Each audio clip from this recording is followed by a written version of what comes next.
Natalie Portman am Sonntag diese Handtasche trägt? Möglich wäre es, denn das Schwanenmodell wurde extra für die Black Swan Schauspielerin entworfen.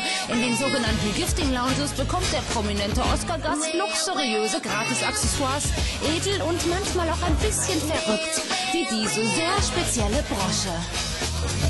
Das ist ja schon ein Geschenk für Natalie Portmans ungeborenes Baby. Ein kleiner Bärchenanhänger aus Weißgold und echten Diamanten. Der Designer sagt, der Wert ist unbezahlbar, denn es ist natürlich ein Einzelstück. Eine, die gerne hier stöbert, ist Sophia Milos, die Schweizer Schauspielerin aus der RTL-Serie CSI Miami. Sie weiß, keine Promifrau überlässt in den letzten Tagen vor der großen Verleihung irgendwas dem Zufall. Also Maniküre, ich habe meine schon gemacht, weil ich...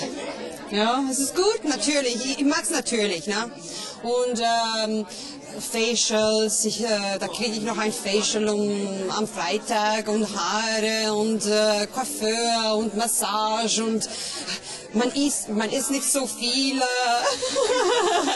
Aus gutem Grund, denn bei kaum einem Hollywood-Event wird so viel fotografiert und gefilmt. Perfektes Aussehen also ein Muss. Das ist ja ein typischer Modeshowroom in L.A. Hierhin schicken die Stars entweder ihre Stylisten oder sie kommen selbst, um sich Kleider auszusuchen. Das hier zum Beispiel kostet über $30.000.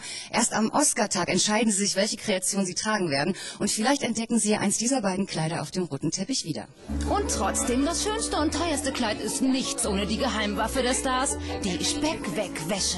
Zig Promis tragen das. Sarah Jessica Parker, Oprah Winfrey, Emily Blunt, sogar Miley Cyrus.